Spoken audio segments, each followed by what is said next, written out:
자, 그럼 강의를 시작하도록 하겠습니다. 안녕하세요. 안녕하세요.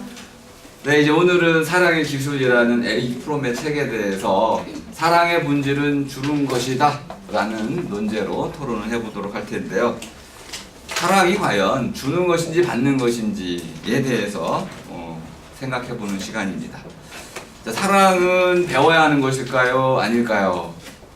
네, 사랑은 배워야 하는 것이라고 보는 겁니다. 배워야 하는, 기술도 배워야 하고 예술도 배워야 하고 공부도 배워야 하고, 배운다는 건 뭘까요? 밖에 있는 어떤 것을 안으로 받아들여서 자기 것으로 만드는 거, 이게 배우는 거네요. 그러니까 배우다는 배게 하다의 의미니까, 여자가 아이를 배다 그러면은 그 아이를 씨를 밖에서 받아들여서 자기 안으로 받아들인 뒤에 그것을 자기 몸에서 키워나가는 과정, 그죠? 자기 것으로 만드는 과정. 근데 이제 배는 경우 나중에 낳는 데까지 나오니까 배는 것과 낳는 건 전혀 다른 것이다. 그러니까 배우다라는 기본적으로 밖에서 들어온다는 것을 전제로 하고 있네요. 그럼 기술도 예술도 모든 걸 배운다면 밖에서 들어와야 되는데, 받아들일 수 있는 능력, 받아서 키울 수 있는 능력은 내 안에 있어야 돼. 그러니까 능력도 있어야 되고 들어와지는 것도 있어야 돼. 이것이 만나가지고 하나의 새로운 형태를 이루어내는 것, 이것이 바로 이제 사랑이라고 보는 것이네요. 자, 사랑이라는 것은 기본적으로 우리가 느낌, 사랑이라는 운명이다, 감정이다, 느낌이다, 운명적 사건이다, 이렇게 보통 우리가 이해를 합니다. 그리고 또 하나는 사랑이라는 것은 빠지는 것이다, 매력이다. 더 나아가서 사랑이라는 것은 사랑할 만한 사람을 만났을 때 사랑하는 것이지, 사랑할 만한 사람이 아닌데 사랑할 수는 없지 않을까요? 뭐 이런 이제 사랑의 대상에 관한 문제를 우리가 주로 이해한다는 거죠. 근데 과연 그런 것이냐라고 프롬이 묻고 있습니다. 제가 이해하는 사랑은 여기 써놨습니다. 구현상의 사랑 모두 자비. 구현상이 말하는 사랑은 가까움입니다. 가까움. 가라는 거는 가장자리, 경계, 한계를 말하는 거네요. 이 가장자리를 없애가는 거, 가장자리, 금을 그어 나가는 거, 이것이 가까움인데, 가까워서 결국은 하나가 될 수 있으면 좋겠는데 20년, 25년을 살아도, 부부가 함께 살아도 하나가 되진 못하고 무한히 가까워지기도 하고 갑자기 튕겨나가기도, 멀어지기도 하고. 사랑이라는 것은 가까움 자체가 아니라 가까워지고자 하는 마음과 같은 것이다. 가까워지고자 하는 마음이기 때문에 멀리 떠난 사람에 대해서도 가까워지고자 한다면 사랑이 있는 것이고, 가까이 있는 사람에게도 끊임없이 가까이 하고자 하는 마음이 있을 때만 사랑이고, 반대의 경우 어떻습니까? 누군가 가까이 다가오려고 할 때 어떻게 해요? 튕겨지고 밀어내려고 하면 싫어하는 건데, 밀어내려고 하는 게 뭡니까? 미움이죠. 그러니까 사랑과 미움은 반대 개념인데, 사랑은 가까이 하고자 하는 마음이고 미움은 멀리 하고자 하는 마음. 근데 미운 사람, 쉬운 사람, 싫어하는 사람이 멀리 있으면요, 굳이 미워할 필요가 없습니다. 미운 사람이 자꾸 가까이 다가오려고 할 때, 사랑을 요구할 때, 난 줄 수 없어, 난 너를 사랑하고 싶지 않아, 이럴 때 이제 밀어내는 것이 바로 미움이지, 그냥 나와 관계없는 사람은 사랑도 미움도 없어. 시리아 난민이 아무리 불쌍하더라도 나는 그들을 사랑하거나 미워할 수가 없습니다. 왜? 내 안에는 그들과 가까이 하고자 하는 마음도 없고 미워하고 싫어하는 마음도 없기 때문에 그런 것이죠. 그러니까 미움과 가까움, 요 개념을 가지고 우리가 사랑을 이해한다면은, 사랑은 뭔가 역동적 개념이라는 것을 알 수 있습니다. 자, 그래서 제가 이제 사랑이라는 것은 묘한 우리말 표현이 있죠. 하고 싶은 거다, 느낌이 오실 겁니다. 그다음에 아끼는 마음, 아껴두는 거, 쓰지 않으려고 하는 거죠. 고스란히 남겨두려고 하는 거. 아낀다는 거는 기본적으로는 고스란히 온전한 상태 그대로 닳지 않도록 보호해주는 거, 이것이 아끼는 것입니다. 함께 하고 싶고 뜨겁게 타오르고 싶은 거, 설렘 등등, 사랑에 대한 일반적 개념입니다. 자, 스탕달이 이렇게 얘기했네요. 뜨거운 사랑이 사랑이다, 차가운 사랑은 사랑이 아니다. 사랑에 대한 이제 자기식의 정의인데요. 이런 뜨거운 사랑을 해보지 않은 사람은 삶을 모르는 것이다. 반쪽짜리 삶만 사는 것이, 이렇게 얘기하고 있네요. 공자님께서는 사람의 본질은 사랑이다라고 얘기를 했네요. 그 사랑이라는 동서양을 막론하고 사람의 본질과 관계되어 있다는 걸 알 수 있습니다. 자, 일반적 의미의 사랑은 이런 모습으로 표현이 될 겁니다. 딱 느낌에 보기에 설레고 환희가 있고 기쁘고 어떻습니까? 얼사둥이라고 하는 끌어안고 싶어하는 이런 마음들을 갖고 있어요. 그런데 시간이 지나면 이렇게 바뀌게 됩니다. 절규하게 결국 브로큰, 깨지게 되는 것이죠. 가까이 하고자 하지만 가까이 했다가 결국은 깨져버리는 이런 이제 이별을 겪을 수도 있는 것이죠. 자, 이런 사랑이 실패하게 되는 이유는 뭐냐면 기본적으로는 시대의 문제라고 보는 겁니다. 예전에 우리 조선시대에는 이혼이 거의 없었습니다. 그러니까 이혼이 없었다는 것은 가까워지고 나면은 멀어질 이유가 없었다는 거죠. 모든 것을 다 허용했기 때문에 그렇습니다. 참고 인내하고. 근데 지금은 자본주의적인 사랑을 하고 있습니다. 자본주의적 사랑은 뭐죠? 시장 원리에 입각한 사랑입니다. 비교하는 거죠. A, B, C, D 가운데 A가 가장 좋았어요. 결혼했습니다. 근데 A의 나쁜 점들이 갑자기 드러났어요. 그랬더니 B의 그 장점이 갑자기 너무 크게 드러납니다. B를 잃어버렸군요. C도 잃어버렸군요. D도 잃어버렸군요. 시장에서 살 수 있는 물건이 많았는데 하필 내가 왜 그걸 샀지? 이런 이제 시장의 비교를 통해 시장 비교 우위를 통해 가지고 자신이 선택했던 사랑에 대해서 우리가 후회하게 되는 거죠. 이럴 때 우리는 이제 불만족이 생기게 되고 결국은 새로운 선택의 가능성을 되찾기 위해서 헤어짐이라는 과정을 겪게 됩니다. 근데 에리 프로이 말하는 사랑이라는 것은 궁극적으로는 우리가 이해하는 것과 조금 다르네요. 기본적인 차원은 실존 문제에 대한 대답이다. 그럼 실존에 대한 설명이 좀 필요한데 실존이라는 것은 번역이 완전히 잘못된단 말입니다. existence, 영어로는 이제 existence라는 이 말은 X, 나오다, 벗어나다. 브레이트 작품 중에 포아데 티어라는 작품이 있는데 문 밖에 서서라는 뜻입니다. 문 밖에 선 사람은 누굴까요? 이 안에 못 들어오는 사람, 나그네, 추방자, 이방인, 버림받은 자, 소외당하는 자, 가난한 자, 힘없는 자, 이렇게 문 밖에 선 자들이겠죠, 그죠? 이들이 바로 X죠. 문 밖에 서 있어.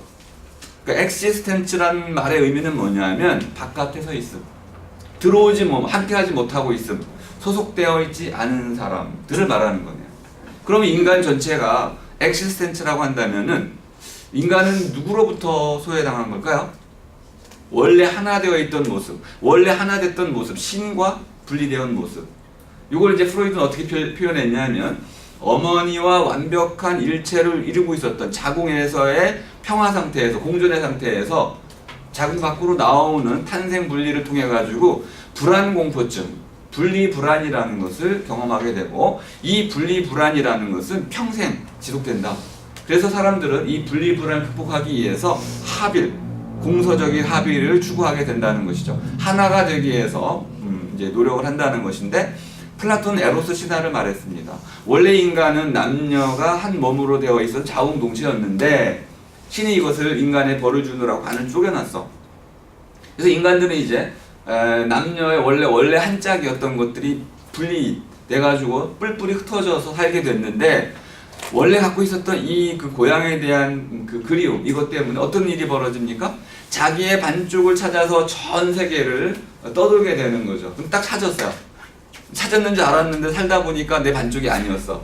그럼 또 다른 반쪽을 찾아가야겠죠. 이렇게 에로스, 무엇인가 내 반쪽, 나의 완전성을 채워주는 나에게 아직 불완전한 어떤 요소를 찾아서 끊임없이 헤매는, 추구해 나가는 과정, 요것을 에로스라고 설명했다. 그러니까 사랑이라는 것은 추구해 나가는 과정으로 설명이 됐네요. 프롬도 그 선에서 서 있습니다. 서로 가까이 하고자 하는 마음이 아니고 어떤 목표를 향해서 실존이라는 분리불안을 벗어나서 하나의 합일이라는 목표를 향해서 원래 상태로 되돌아가기 위해서 그리로 향해 나아가는 길, 이렇게 사랑을 설명했네요. 그러니까 요거는 찾아 나섬, 찾아감, 이루어 나감이지 사랑이 아닌 것처럼도 보여요. 그래서 사랑에 대한 여러분들의 생각을 묻는 것이고요. 자, 그런데 이 사랑에 대해서 첫 번째 조건이 있습니다. 자기 사랑이라는 건데요. 자기를 사랑하는 것. 그런데 자기라는 게 뭘까? 이게 좀 궁금한데요.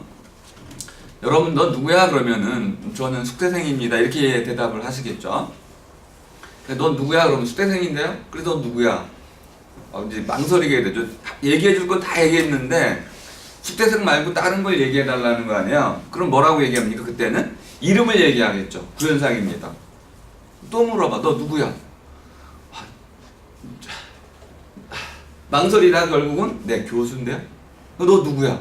아, 교수로도 만족이 안 돼요? 그러면 이제 할 말이 별로 없어지죠. 자기 신분을 다 대고 나면은 할 말이 없어요.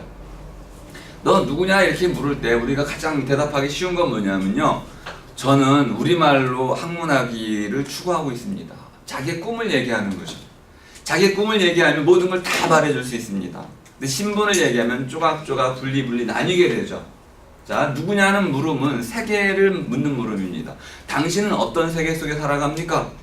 제가 숙대생입니다 그러면은 숙대생으로서의 세계에 살아간다는 거죠. 하지만 너무 적게 말했습니다. 내 미래를 말하지 않은 거죠. 졸업하고 나면 뭐 할 겁니까? 졸업을 얘기 안 하는 거예요. 그럼 과거도 얘기 안 하는 거예요. 현재만 얘기했네요. 너무 적게 말했습니다. 근데 아직 살지도 않은 걸 어떻게 얘기해 주겠어요? 그러니까 망설일 수밖에 없는 거죠. 너 누구냐 이렇게 물어보면 망설일 수밖에 없는 게, 과거도 다 말해줄 수 없고 미래는 아직 결정도 안 되어 있고, 그러니까 나의 세계를 드러내줄 수 없어서 가장 좋은 거는 저는 이러한 일을 하고 있거나 이러한 일을 하고 싶습니다. 자기 꿈을 얘기하면 가장 완벽하게 자기를 소개할 수 있는 겁니다. 자, 이런 자기 가능성에 대한 사랑을 전제로 했을 때만 사랑이 가능하다. 자, 그리고 이제 나에 대한 사랑을 바탕으로 해가지고 생존권, 생명권, 또 자신 가능성에 대한 사랑을 통해 가지고 확장되어 나가네요. 그러니까 사랑의 동심원이 확장되어 나가는 구조를 보여주고 있습니다. 하지만 왜 가운데에 두지 않았냐면 밑바탕에 있고 중심이 옮겨갈 수도 있다는 겁니다. 나이가 들어갈수록 중심이 이렇게 옮겨가야 되는데 나이가 들어도 계속 여기 있는 사람이 있어요. 유아기적 삶을 사는 사람들이 있어. 아주 이기적인 사람들이 있는 거죠.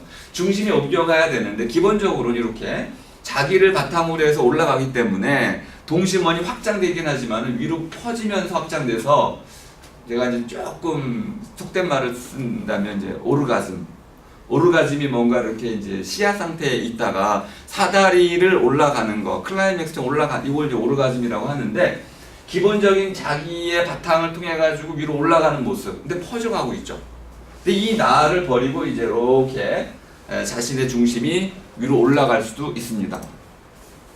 자, 그런데 이제 에리 프로이 말하려고 하는 사랑, 이런 과정을 거쳐서 결국 미성숙 사랑으로부터 성숙된 사랑. 성숙이라는 건 무르익은 겁니다. 미성숙은 아직 익지 않은 거, 설익은 거. 설익은 건 먹을 수가 없는 거죠. 결국 탈이 납니다.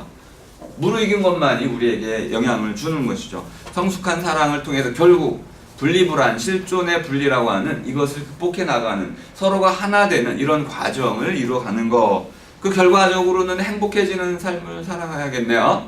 나도 행복하고 사랑 속에서 너도 행복해지는, 모두가 행복해진 이런 삶을 살아가는 거, 요것을 이제 사랑의 목표로 두고 있습니다. 이걸 위해서는 주어야 한다는 거야. 이게 이제 프롬이 말하려고 하는 핵심입니다. 자, 이렇게 나에 대한 사랑, 나의 가능성을 키워가는 거, 그리고 서로가 하나가 되어가는 거, 나를 통해서, 나와 너의 사랑을 통해서 나도 자라고 너도 자라는, 모두가 함께 자라는, 이런 모두가 행복해진 이런 세상을 만들기 위해서 기본적으로 해야 될 일은 주는 거다. 자, 성숙한 사랑이라는 것은 기본적으로 이렇게 모두가 하나 되는, 그래서 결국 이 분리불안을, 실존의 불안 문제를 해결하는, 분리에 대한 공포, 불안을 극복하는 이런 하나의 대답으로서 사랑이 주어지는 것이다. 반대로 이제 미성숙한 사랑의 경우에는 이렇게 공서적 합의, 공서라는 건 뭐냐면은 정서라든지 기분이나 감정 이런 것들을 채워나가는 거, 그죠? 같은 기분 속에 빠져드는 거 있잖아요. 담배, 술, 마약 또는 뭐 섹스 이런 것들은 기본적으로 순간적인 몰입은 할 수 있는데 근본적인 하나가 되진 않고 지속적인 하나가 되지 못한다는 거야. 그 시간이 끝나고 나면 더 외로워지고 허무해지는 이런 특성들을 갖고 있는 거죠. 그래서 좀 더 나은 방식으로 이제 몰입이라는 방식을 택할 수도 있습니다. 숭배라는 방식을 택할 수도 있는 거죠. 근데 이때는 결국은 자기를 잃어버리는 방식으로 하나가 되기 때문에 이것도 문제가 되는 거죠. 결과적으로 자기는 잘하지 못하고 자기를 잃어버리는 방식으로 이제 자기보다 뛰어난 자를 숭배하는, 신에 대한 숭배, 지도자에 대한 숭배, 이런 숭배들을 통해서 자기를 상실하지만은 물론 그때 분리불안은 극복이 됩니다. 또 이런 경우 거꾸로도 될 수 있어요. 부모가 자녀에게 이렇게 온 희생을 다하는 거, 이것도 이제 분리불안이 극복되는 것인데 결국 자식이 부모 마음을 몰라줄 수도 있는 거고, 그래서 그때도 역시 근본적인 해결은 될 수 없다. 자, 성숙한 사랑의 특징이라는 건 뭐냐면 너와 나의 개성을 잃지 않는 사랑. 그러니까 자기 자신을 잃지 않는 사랑. 자기 자신 잃지 않으면서도 서로 하나가 되는 과정. 이런 과정이 가능할까요? 네, 가능하다고 보는 것입니다. 서로 각자이면서 너는 너, 너는 나, 나는 나, 너는 너 이런 서로 각자의 삶을 살아가면서 서로의 개성을 잃지 않으면서도 남자는 남자답고 여자는 여자다우면서도 서로가 하나 될 수 있는 이런 사랑을 할 수 있다는 겁니다. 과연 그것이 뭘까요? 자, 성숙한 사랑에서 중요한 특징은 능동적인 힘입니다. 능동이라는 것이 참 어려운 얘기인데요. 적극적이고 능동적이고 진취적이다. 누가 시켜서 하는 게 아니라는 거죠. 스스로 자발적으로 하지만 수동성, 밖에서부터 영향을 받아서 하는 것이 아니고 내가 먼저 영향을 주는 겁니다. 능동이라는 건 내가 먼저 솔선수범이라고 들어보셨나요? 제가 군대 다닐 때 우리 부대 구호가 솔선수범이었는데 그것 때문에 맨날 골탕을 먹었어요. 쫄병 때는 쫄병이란 말 쓰면 안 되는데 쫄병 때는 고참들이 쫄병한테 솔선수범하라고 그랬는데 고참이 됐더니 갑자기 대대장이 모두 고참들 모아놓고 솔선수범하라는 거야. 그래서 결국은 군대 생활 내내 솔선수범만 하고 나왔어요. 좀 부당한 것 같아. 그런데 능동적인 힘이라는 건 그겁니다. 알아서 스스로 상대방을 이해하고 그의 가능성을 돌봐주고 나의 가능성을 키워서 하나가 되어가는 길을 찾아내라. 남에게 의지하지 말라는 거네요. 그럼 주체성을 회복하는 길과 연결되어 있습니다. 사랑은 주체적인 것이다 라고 보는 입장이죠. 더 나아가서 이제 통합을 이루어야 간다. 통합이라는 것은 완벽한 하나가 되는 건 아닙니다. 둘 사이의 세계를 공유하는 거, 이것이 통합이죠. 그러니까 남북한이 통일된다고 한다면 남북한 땅덩어리를 좁혀가지고 뭉뚱그리는 게 아니고 땅을 그대로 놔두고 남북이 사는 삶의 세계 경계를 한데 이렇게 아우르는 거, 이것이 바로 통합이라는 걸 알 수 있습니다. 자, 그럼 이제 프롬이 말하려고 하는 준다는 게 뭘까요? 이게 좀 굉장히 어려운 말입니다. 지금 제가 쉽게 말하고 있는데 사랑의 본질로서의 줌은 사랑을 주는 게 아니고 나 자신을 주는 거예요. 그러면 이제 오해가 생길 수도 있네. 몸, 마음 다 바쳐 사랑했는데 그놈이 떠나갔다 그러면 어떻게 되나요? 손해가 막심할 수 있겠죠, 그죠? 손해가 막심할 수 있어도 에릭 프롬 입장에서는 그게 제대로 된 사랑이라는 겁니다. 다만 이제 실패한 사랑은 되겠죠. 실패한 사랑과 성공한 사랑의 가장 중요한 특징은 사랑에 성공하게 되면 상대방도 나를 사랑해 주게 됩니다. 하나만 한 말인가? 다만 이제 내가 사랑에 실패한다면은 그가 나에게 사랑을 되돌려주는 일은 안 해. 하지만 그래도 나는 그를 사랑했으므로 후회하지는 않게 되겠죠. 진정한 의미에서 실패는 아닐 수도 있습니다. 그러니까 프롬은 사랑의 성공과 실패를 상대방에서 사랑을 불러일으키면 성공한 것이고 상대방에게서 사랑을 불러일으키지 못한다면 실패한 거죠. 그러므로 우리는 악마도 사랑해야 되는데 악마가 나를 사랑해줄지, 악마가 나를 사랑해주면 어떡하나. 악마가 나를 사랑해줄 정도로 하면 그 사랑은 완전한 능력 있는 사랑, 능동적 사랑이 되는 것이고 반대로 악마가 사랑을 깨닫지 못한다면 나는 내가 악마를 사랑한 것은 실패한 사랑이 된다는 것입니다. 그러니까 능동적 사랑의 의미는 상대방에게서 사랑을 불러일으키는 사랑. 그러니까 사랑이 사랑을 낳는 거죠. 이게 바로 능동적 사랑, 주는 사랑. 그리고 살아있다는 것이 바로 그런 거예요. 살아있다는 것은 뭐 제 식으로 얘기하면 헤쳐나가는 것인데요. 저는 서양 철학자들이 갖고 있는 삶에 대해서 굉장히 부정적입니다. 그들은 삶의 역동성을 제대로 표현 못했어요. 특히 삶의 운명성을 너무 간과했습니다. 물론 니체 같은 사람이 있지만은 니체가 말하는 이제 삶의 역동성도 우리 동양 철학자들이 얘기하는 것이 많이 달랐어요. 운명이라는 것은 거스를 수가 없다는 특징이 하나 있고요. 운명은 알 수가 없다는 특징이 있고요. 운명은 그때그때마다 나에게 닥쳐온다는 특징이 있습니다. 그래서 내가 운명 앞에서 겸허하게 수용을 해야 되지만은 운명에 대해서 내가 나름대로는 그 운명을 헤쳐나갈 수가 있는 거죠. 그리고 바로 헤쳐나가는 데 원리와 도리가 있다는 걸 가르쳐 왔습니다.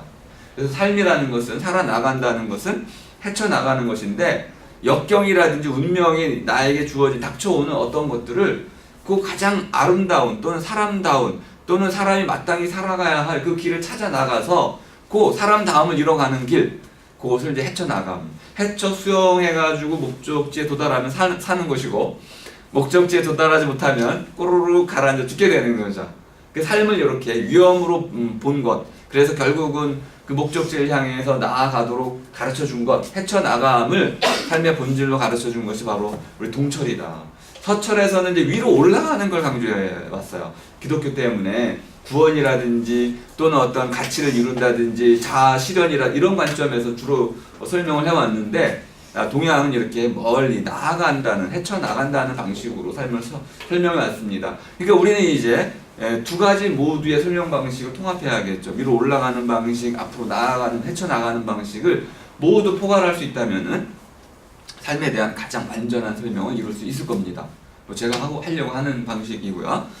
자, 사랑이란 능동적, 이제 그 사랑이라는 것은 이렇게 상대방 안에서 사랑을 불러일으키는 힘, 이것을 바로 사랑의 능동적 힘이라고 하는데, 이 마르크스도 이렇게 얘기했네요. 그죠? 사랑이라는 것은 상대방에게 사랑을 불러일으키는 것이다.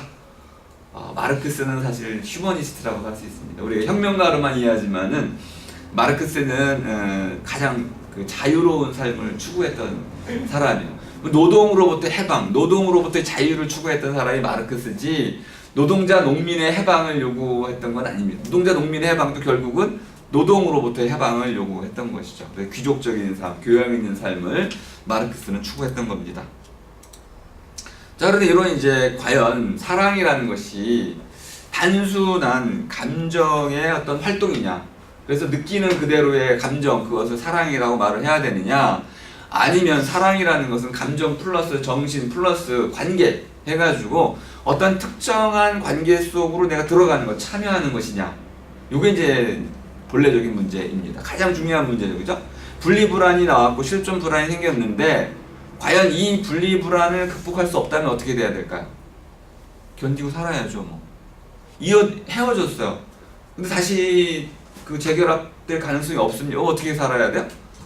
이별의 아픔을 참고 견디고 살아야죠. 이별이라는 관계 속으로 들어가는 것. 제대로 들어가면 우리가 그걸 사랑하는, 이별을 사랑하는 거죠.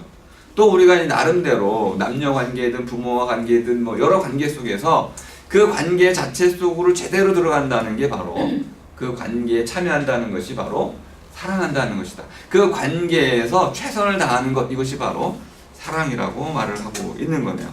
근데 이런 이제 참여 또는 이제 관계를 제대로 이뤄가는 것을 네 가지 요소로 보았습니다. 그러니까 사랑의 본질로서의 줌은 요 네 가지 요소에 참여하는 거네요. 그 준다는 것은 결국 참여하는 것, 참여란 말은 함께 나누기라고 이해하시면 되겠습니다. 자, 그럼 무엇을 함께 나누는 것일까요? 일단 1번, 2번.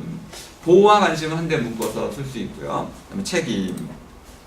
자, 보호라는 게 뭐냐? 지금 이 아이의 눈빛이 여기 잘 안 보여요.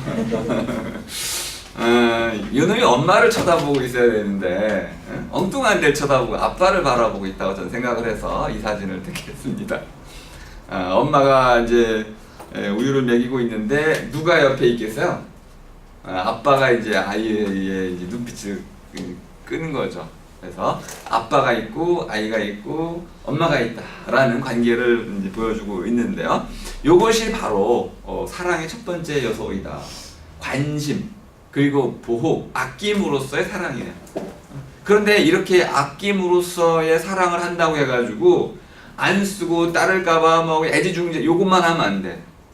남자아이는 산으로 들로 내보내야 되고 여자아이는 여자아이답게 길러줘야 되는 거죠. 모험을 떠나 기회를 줘야 되고 아이를 서울로 보내야 되고 말을 제주도로 보내야 되는 거죠.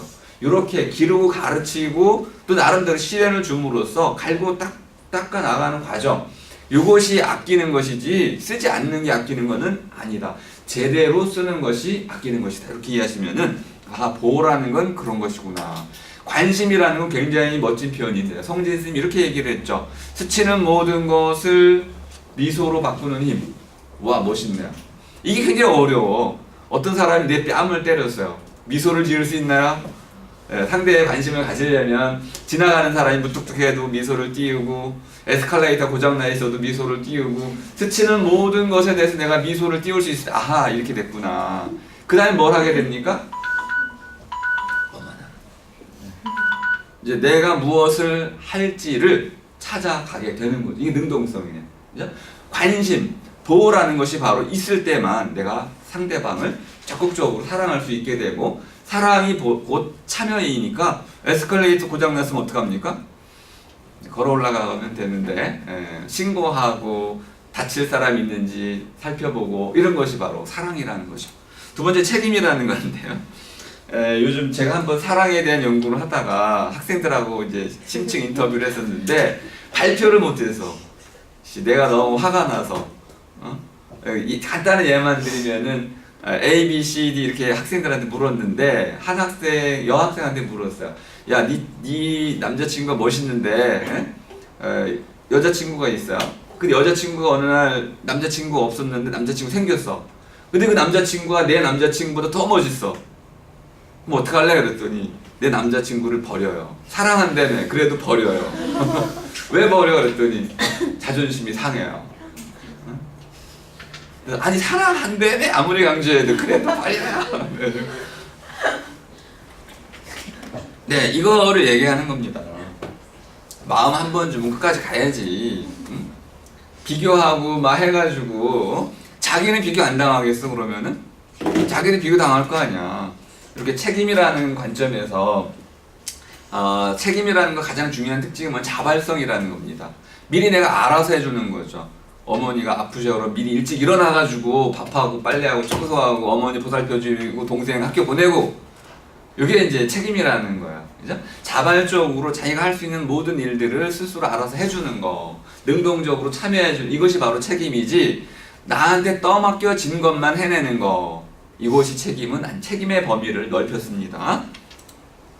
자, 존경과 지식을 좀 설명을 드릴 텐데 요것만 하면 됩니다. 존경이란 낱말을 좀 그 뜻을 알아두시면 영어로 알아두시고 우리말로 알아두시면 쉬운데 우리말로는 자기를 낮추고 고마워하는 겁니다. 존경이란 상대를 높이고 고마워하는 거, 그죠? 부모님께 고맙습니다라고 말하는 게 존경한다는 거예요. 그죠? 그러니까 존자라는 건 상대를 높이는 거고 나를 낮추는 것이고요. 경이라는 건 고마워하는 겁니다. 그러면 존경이라는 것은 상대방이 나를 사랑해주는 거, 나를 만나주는 거 이런 것이 고마운 거죠. 근데 내가 높아지면요 당연히 네가 나를 만나러 와야지. 너 왜 약속 시간 늦었어? 이렇게 되는 거죠. 약속 시간 늦었어도 안 다쳤으니 고맙습니다. 그러면 존경하는 거죠. 이게 바로 존경이라는 것이 굉장히 쉬우면서도 어려운 건데요. 고마운 마음을 갖는 게 일단 존경입니다. 근데 영어로 보니까 바라보다의 뜻을 갖고 있네요. 요거는 경탄, 경외감 이런 걸 얘기하는 겁니다. 뭐 위대한 인물을 우리가 만났을 때 그걸 탁 찬양하면서 바라보게 되죠. 다시 말하면은 이 둘의 특징은 뭐냐면 상대방을 있는 그대로 인정해주고 그걸 인정해주니까 그와 관계된 모든 것들도 인정하는 거죠. 그를 인정해줌으로써 그와 관계된 모든 것도 인정해주는 있는 그대로의 그를 받아들이는 태도 이것이 바로 존경이다. 여기서 과거가 있습니까? 있는 그대로 받아들여야겠다. 그걸 나무라거나 그런다는 뜻이 아닌 거죠. 그를 있는 그대로 받아들이고 그 위에서 출발하는 거. 그 가능성이 있습니까? 그 꿈이 있어요? 그러면 그 꿈을 같이 이루어주는 거. 이것이 바로 존경이라는 걸 알 수 있습니다. 지식이라는 건 뭐냐면 역지사지라고 이해하시면 됩니다. 여자를 사랑해요? 남자를 사랑합니까? 여자를 알고 사랑해야지. 여자가 뭔지도 모르고 어떻게 사랑해? 우리 멋진 신세계의 존과 레닌은 어땠습니까? 서로를 모른 채 사랑하고 있었잖아요. 결말은 어때요?